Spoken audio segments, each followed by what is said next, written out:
vraiment tirer sur le temps.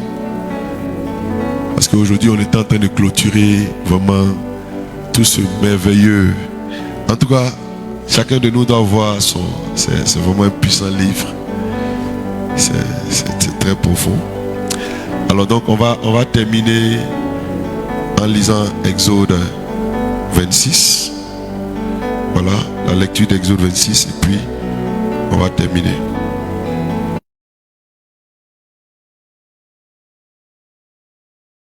L'Exode, chapitre 26. Tu feras le tabernacle de 10 tapis de fin lin retors, et d'étoffes teintes en bleu, en pourpre et en cramoisi. Tu y représenteras des chérubins artistement travaillés. La longueur d'un tapis sera de 28 coudées, et la largeur d'un tapis sera de 4 coudées. La mesure sera la même pour tous les tapis. 5 de ces tapis seront joints ensemble. Les 5 autres seront aussi joints ensemble. Tu feras des lacets bleus au bord du tapis, terminant le premier assemblage. Et tu feras de même au bord du tapis, terminant le second assemblage. Tu mettras 50 lacets au premier tapis, et tu mettras 50 lacets au bord du tapis, terminant le second assemblage. Ces lacets se correspondront les uns aux autres. Tu feras 50 agrafes d'or, et tu joindras les tapis l'un à l'autre avec les agrafes, et le tabernacle formera un tout. Tu feras des tapis de poils de chèvre pour servir de tente sur le tabernacle. Tu feras 11 de ces tapis. La longueur d'un tapis sera de 30 coudées, et la largeur d'un tapis sera de 4 coudées. La mesure sera la même pour les 11 tapis. Tu joindras séparément 5 de ces tapis, et les 6 autres séparément, et tu redoubleras le 6e tapis sur le devant de la tente. Tu mettras 50 lacets au bord du tapis, terminant le premier assemblage, et 50 lacets au bord du tapis du second assemblage. Tu feras 50 agrafes d'airain, et tu feras entrer les agrafes dans les lacets. Tu assembleras ainsi la tente qui fera un tout. Comme il y aura du surplus dans les tapis de la tente, la moitié du tapis de reste retombera sur le derrière du tabernacle. La coudée d'une part et la coudée d'autre part, qui seront de reste sur la longueur des tapis de la tente, retomberont sur les 2 côtés du tabernacle pour le couvrir. Tu feras pour la tente une couverture de peau de bélier teintes en rouge et une couverture de peau de dauphin par-dessus. Tu feras des planches pour le tabernacle. Elles seront de bois d'acacia, placées debout. La longueur d'une planche sera de 10 coudées, et la largeur d'une planche sera d'1 coudée et demie. Il y aura à chaque planche 2 tenons joints l'un à l'autre. Tu feras de même pour toutes les planches du tabernacle. Tu feras 20 planches pour le tabernacle, du côté du midi.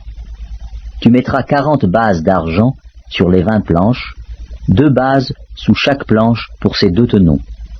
Tu feras 20 planches pour le second côté du tabernacle, le côté du nord, et leurs 40 bases d'argent, 2 bases sous chaque planche. Tu feras 6 planches pour le fond du tabernacle, du côté de l'occident. Tu feras 2 planches pour les angles du tabernacle dans le fond. Elles seront doubles depuis le bas et bien liées à leur sommet par un anneau. Il en sera de même pour toutes les 2, placées aux 2 angles.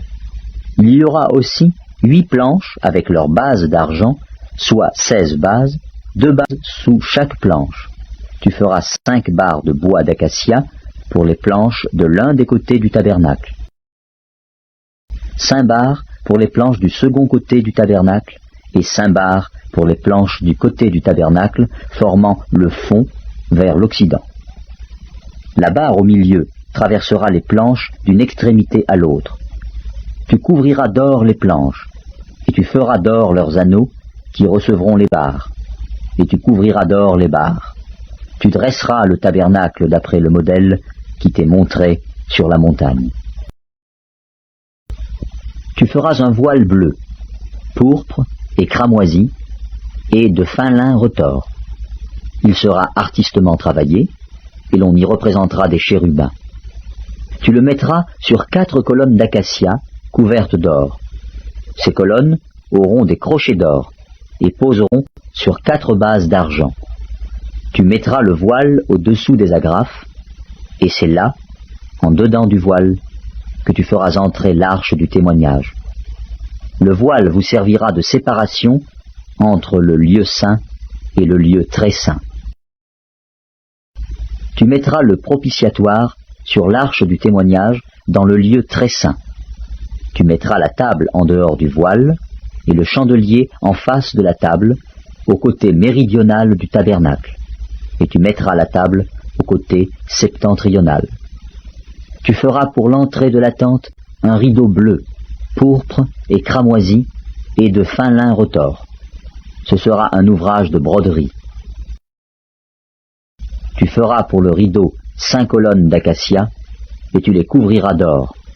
Elles auront des crochets d'or, et tu fondras pour elles 5 bases d'airain.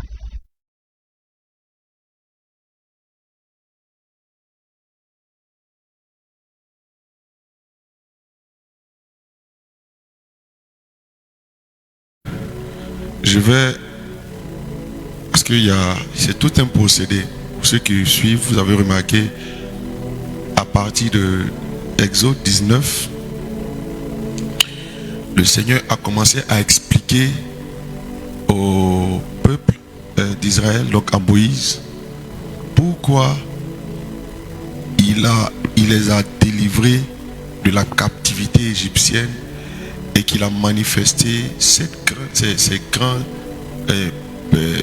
grands miracles, ces grands plaies, fondu la mer en deux, fait venir des cailles, permettre que l'eau sorte du rocher. Tous ces miracles qu'il a fait, il leur a expliqué que le but c'était pour que il les ait avec lui. C'était le cœur de Dieu, c'était eux.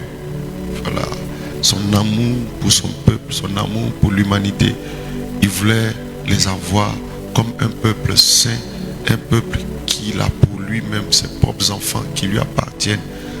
Il voulait développer une relation personnelle, intime avec son peuple. Alors, à partir de là, maintenant, il donne les éléments qui nous aident maintenant à développer cette relation intime. Donc, il donne la loi, comment on se comporte. C'est là que, depuis Exode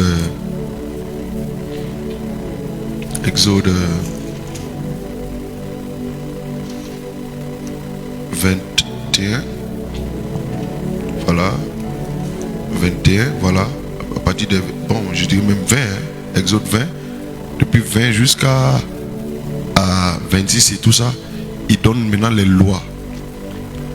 Pour que vous soyez mon peuple, pour que vous soyez, qu'on puisse vraiment développer une relation intime, pour que vous et moi on puisse vraiment marcher en alliance et que les choses fonctionnent bien, qu'est-ce qu'il faut?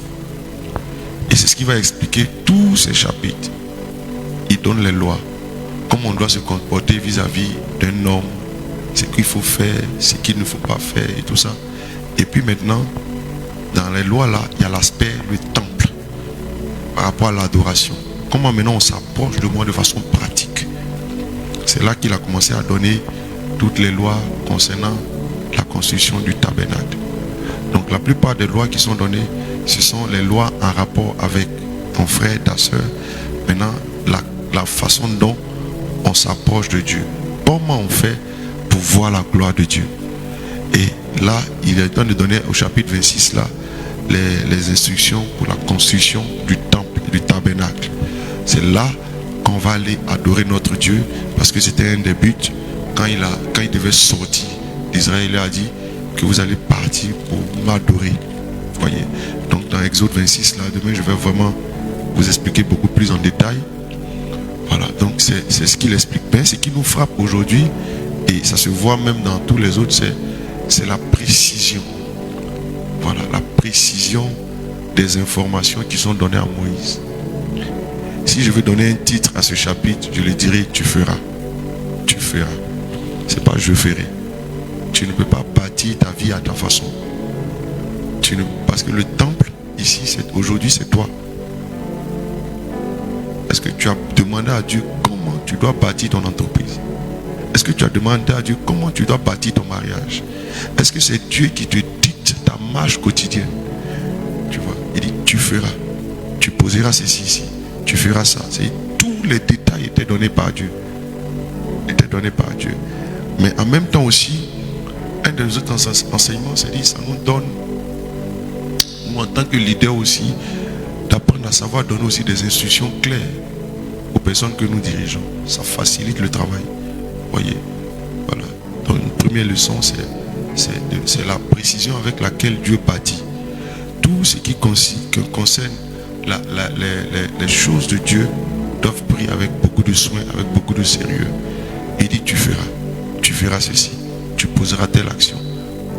Le propitiatoire se met ici, même dans la construction de l'autel. Voici ce que tu dois mettre dessus. Voilà. Donc tous les détails ont été donnés pour dire que l'adoration que nous apportons à notre Dieu, on ne la fait pas à notre façon. C'est Dieu qui fixe les règles. Donc, j'ai manifesté toute cette gloire à votre égard pour faire de vous mon peuple. Pour faire de vous ce peuple-là que j'ai choisi. Je veux avoir une relation intime avec vous, mais ce n'est pas à votre façon. Vous n'allez pas vivre votre vie chrétienne à votre façon. Je veux que ça se passe de cette façon, Et il fixe les règles.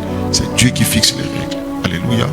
C'est Dieu qui doit fixer les règles de ta marche ici sur cette terre. C'est pour cela il faut le consulter. Il faut lui demander dans tous les détails ce que tu dois faire. Comme le temps est vraiment avancé, demain par la grâce de Dieu, je vais faire un développement un peu plus profond. Mais déjà, vous pouvez retenir ces quelques leçons. La précision avec laquelle le Seigneur veut que nous puissions bâtir notre vie. Tu feras. De la part de Dieu, tu feras. C'est Dieu qui ordonne. C'est Dieu qui est le maître d'œuvre. C'est Dieu. Bâtir une église, c'est pas ton église, c'est l'église de Dieu. C'est Dieu, tu dois consulter Dieu pour savoir comment tu dois diriger le peuple qui te confie. Tu dois chercher la face de Dieu pour savoir comment tu dois gérer l'entreprise. Si même on peut aller plus loin, toute entreprise, mariage, toute chose que Dieu nous confie, c'est lui qui doit nous dire, tu feras ceci. C'est pas je fais.